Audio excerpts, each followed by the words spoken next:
हमारे बहनों के साथ, बेटियों के साथ, माताओं के साथ बलात्कार जैसे संगीन केस में राम रहीम जैसा एक आपराधिक व्यक्ति, लाखों अपराधी जो है देश के जेलों में बंद है और वो सारे लोग पैरोल चाहते हैं, लेकिन उन लोगों को पैरोल नहीं मिलता है। ये राम रहीम को किस राजनीतिक दुरुपयोग के तहत नरेंद्र मोदी, अमित शाह ने बार बार सत्ता का दुरुपयोग कर करके और भारत की जो जुडिशरी है, जो हमारा न्यायपालिका है, उस पर दबाव बना कर करके मिस्टर राम रहीम को जेल से बाहर निकाला गया है। राम रहीम को वोट साधने के लिए लाया गया, तो क्या कह सकते हैं कि अगर चुनाव भाजपा जीत जाती है हरियाणा में तो उनका केस जो है हमेशा के लिए बंद हो जाएगा? का संविधान और देश का लोकतंत्र आज पूरी तरह से मिस्टर नरेंद्र मोदी जी और अमित शाह ने तार किया है। एक चीजें देखा गया कि बिहार में भी अनंत सिंह को पेरोल पे लाया गया और उसके बाद से जब सरकार बन गई, यानी कि बिहार में सांसद बन गए, उसके बाद से उनको केस माफ हो गया और बिल पे, यानी कि कह सकते हैं उनको हमेशा के लिए जमानत मिल गई। राम बापू के साथ भी कई बार फोटो और वीडियो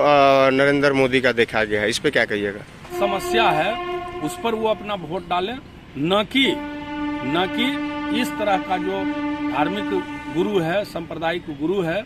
उन लोगों के बहकावे में न आए। आज स्टेट को बचाने की जरूरत है।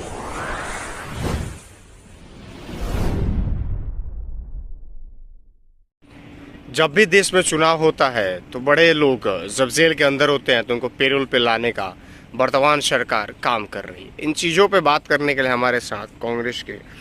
सीनियर लीडर राजकुमार शर्मा जी हैं। जानने का प्रयास करेंगे। एक चर्चा बड़ी जोरों से है, यानी कि हरियाणा में चुनाव है और हरियाणा में चुनाव होने के साथ ही वहाँ से जाने माने, यानी कि कह सकते हैं कि एक अपराधी, एक ऐसे व्यक्ति को पेरोल पे बाहर लाया गया है, जिसकी आज चर्चा खास तौर से कांग्रेस उठा रही है कि इस चुनाव के दरमियान इनको बाहर लाने के पीछे क्या उद्देश्य है। सर, क्या कहिएगा, ये चुनाव के समय राम रहीम को बाहर ले आया गया है?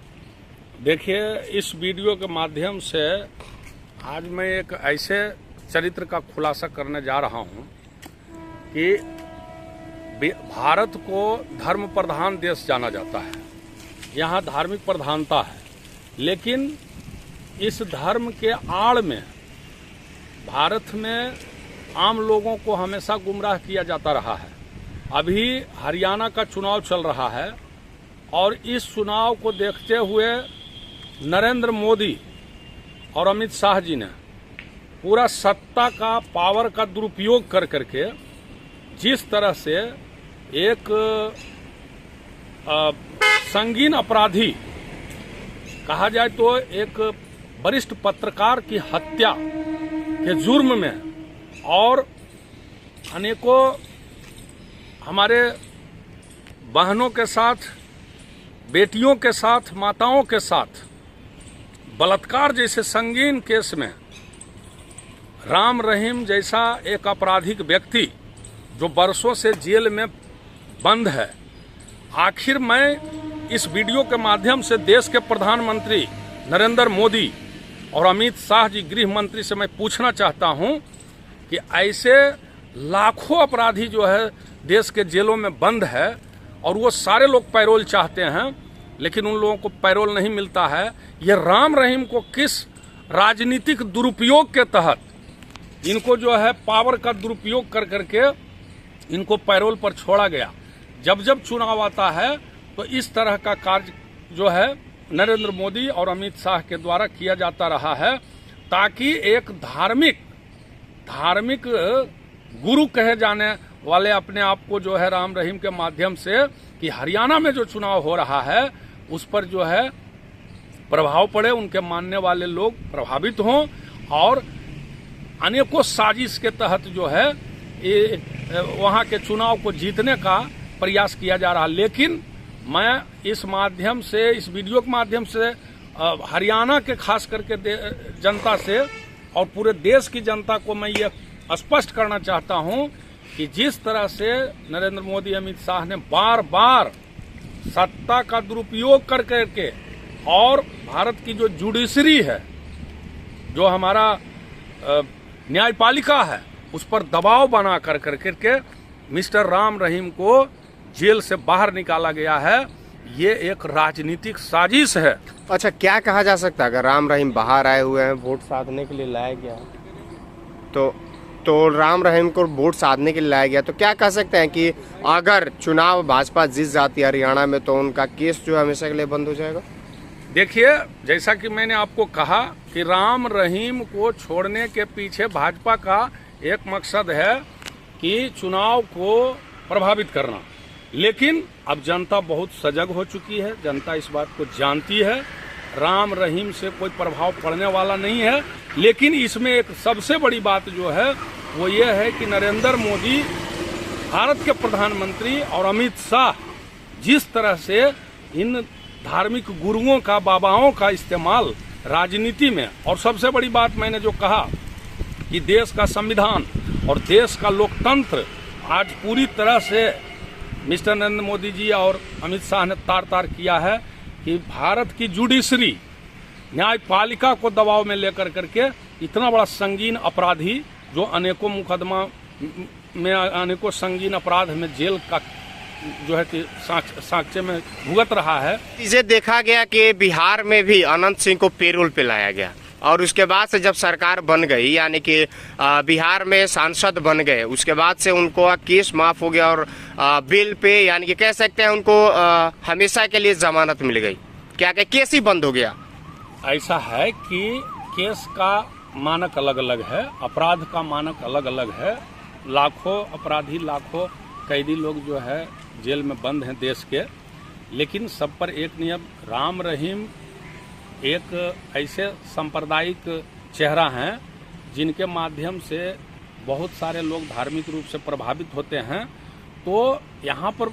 मैं ये कहना चाहता हूँ कि आखिर बहुत लोग पैरोल चाहते हैं, उन लोगों को क्यों नहीं मिलता है? लेकिन राम रहीम को इस चुनाव के वक्त, वो चूँकि हरियाणा के रहने वाले हैं और लाखों लोग उनके जानने वाले हैं, वो धर्मगुरु बने फिरते हैं, उनके ऊपर संगीन मुकदमा है,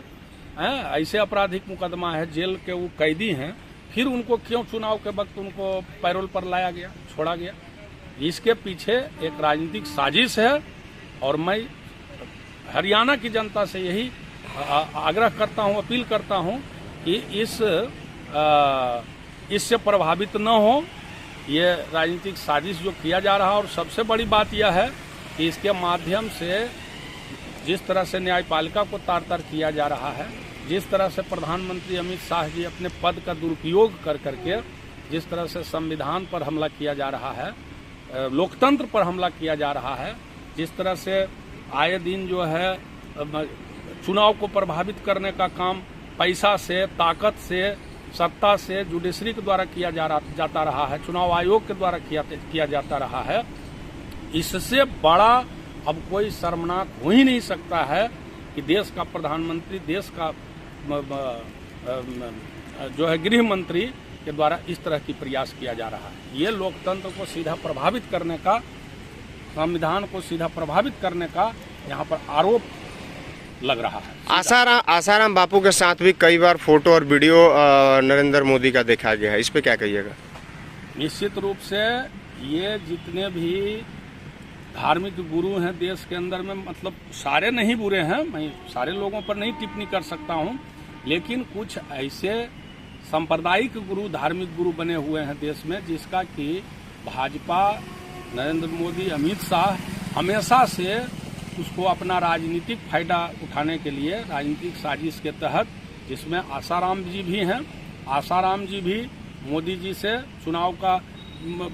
उस समय प्रधानमंत्री का चुनाव हुआ 14 में, उस समय आपका गुजरात में चुनाव हुआ, तो ऐसे धर्मगुरुओं का जो है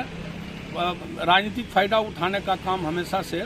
बीजेपी और नरेंद्र मोदी करता रहा है। अंत में क्या अपील करिएगा हरियाणा की जो आम आवाम है उनसे? हाँ, हरियाणा के विशेष करके हरियाणा के आम जनता से मैं यही कहना चाहता हूँ कि इस तरह का जो बनावटी गुरु जो बनते फिर रहे हैं, इन लोगों से प्रभावित होने की जरूरत नहीं है। और वो जो समाज के मुद्दे हैं, देश के मुद्दे हैं, उस पर जो है वोट डालें, जो उनकी समस्या है, ज्वलंत समस्या है, उस पर वो अपना वोट डालें, न कि इस तरह का जो धार्मिक गुरु है, सांप्रदायिक गुरु है, उन लोगों के बहकावे में न आए। आज स्टेट को बचाने की जरूरत है, आम जनता के हितों की रक्षा करने की जरूरत है। जिस तरह से 10 साल सरकार चली है, भाजपा की सरकार चली है हरियाणा, आज हरियाणा में इतनी बड़े बेरोजगारी है, आज हरियाणा में इतनी बड़ी समस्या है, वहाँ हर तरह का, महिलाओं का, किसानों के साथ जो कुछ हुआ वो सारा देश जानता है। तो इन सब चीज़ों को लेकर करके, मुद्दों को लेकर के वोट डालें, न कि इन जालसाज धर्मगुरुओं, आपराधिक चरित्र के लोगों के बहकावे में आवें। यही मैं हरियाणा के लोगों से खास करके अपील कर रहा हूँ। तो ये थे हमारे साथ राजकुमार शर्मा जी, जिन्होंने स्पष्ट रूप से कहा कि ऐसे बाबाओं, पाखंड वाले बाबा से बचने की जरूरत है और आने वाले समय में यानी कि हरियाणा में चुनाव है तो ऐसे बाबाओं से बच करके और अपना वोट एक उचित प्रत्याशी, यानी कि इनका अपील है कि ये कांग्रेस के हैं तो कांग्रेस के पक्ष में किया जाए, साफ तौर पर इनका कहना है। और पेरोल पे लाने पे भी इन्होंने जुडिशरी पे भी सवाल खड़ा कर दिया। उसके बाद से देश के प्रधानमंत्री, गृह मंत्री के ऊपर भी इन्होंने सवाल खड़ा कर दिया कि ऐसे लोग जुडिशरी को दबाव दे करके और ऐसे बाबाओं को पेरोल पे बाहर निकालने का काम करते हैं। खैर चलिए, कमेंट करके बताइए आपकी क्या राय, आप क्या सोचते हैं। जय हिंद।